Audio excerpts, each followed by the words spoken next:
Imvugo y'umukuru w'igihugu c'Uburundi muri bino bihe ingwano yafashe umurindi munini mu buseruko bwa Kongo, n'imvugo y'umuntu adatekanye kandi birumvikana. Abasirikare yari yarungitse gukingira umuji wa Goma hamwe n'ikibuga c'indege baratanye imitwe n'umuhari M23,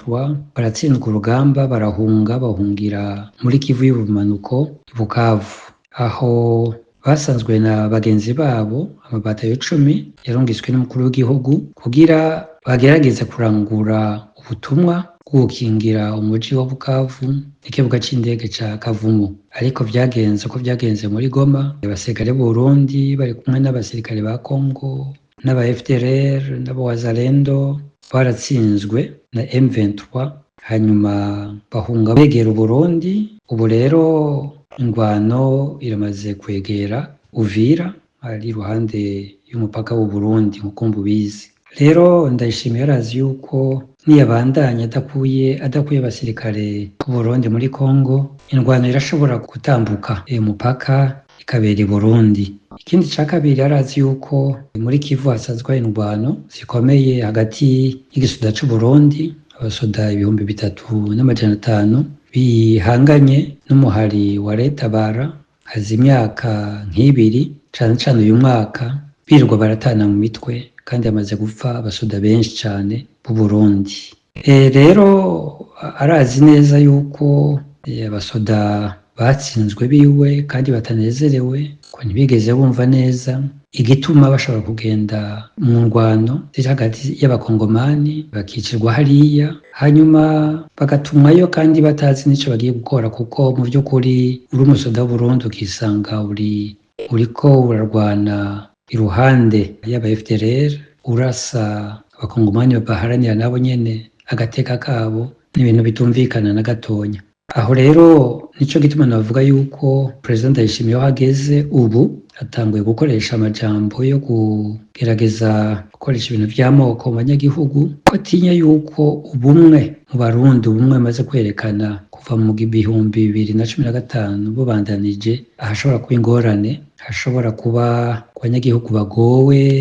bari mu bukene buzura inzara, abanyagihugu birirwa barahohoterwa, abanyagihugu ibihumbi n'ibihumbi amajana bangajwe, abandi bafunzwe. Harashobora gushika igihe bavuga bati turarushe dushaka impinduka. Kugira avuze ivyo rero yatanguye n'ibindi bintu bishasha vyo kugerageza kwigisha amacakubiri, ariko bibaza ko Abarundi batazobikurikira. Ico nobwira abategetsi b'Uburundi muri kino gihe nuko batokongera ku ngorane ntangere Abarundi barimwo inzanko z'amoko, nuko batobandanya babiba inzanko hagati y'abanyagihugu, nuko bokwibuka yuko inzanko z'amoko zahekuye Abarundi ibihumbi amajana i Burundi, ko ikibazo co gukumira abandi bifatiye ku vy'amoko kiho kiratera ikibazo gikomeye mu karere turimo, ko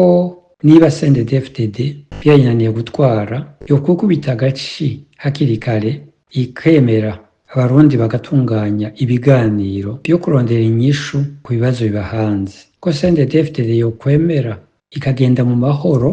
idakwegeye ibindi bibazo Uburundi n'Abarundi, ko abatwaye Uburundi uno munsi bokwibuka ko imigambwe irahita, intwaro zirahita, ariko Abarundi n'Uburundi baguma ariho bari, ko nabo nyene batokwicira akazoza kabo mu gukoresha ivyo bintu vy'amoko, ko mu gihe bagitwaye Uburundi bakiri ku butegetsi, ikintu ca mbere Abarundi babizeye ko nuko bobaha amahoro, batobakwegera ingorane z'umutekano muke, kandi umutekano arico kintu ca mbere babwirizwa kubaha. Ico nohanura Abarundi nuko batokwibagira ko inyishu ibibazo ntangere biba hanze ari bo nyene, ko n'Imana ifasha uwifashije, ko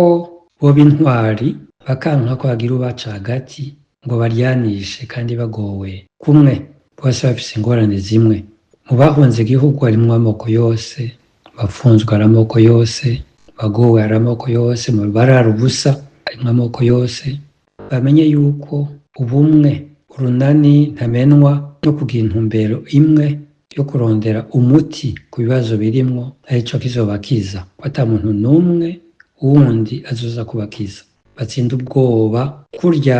barwaniye independance babigize, kurya barwanije tipo babigize, bakomere, bafashanye, bamenye ko byose bishoboka kandi byose biri mu minwe yabo, kandi yuko kahise k'isi kerekana yuko iyo abanyagihugu bagize ishaka bakagira intumbero imwe, bakagira urunani ntamenwa, atakibuza yuko batsinda, atakibuza yuko bashikira amahoro arama, ubutungane bwiza kuri bose.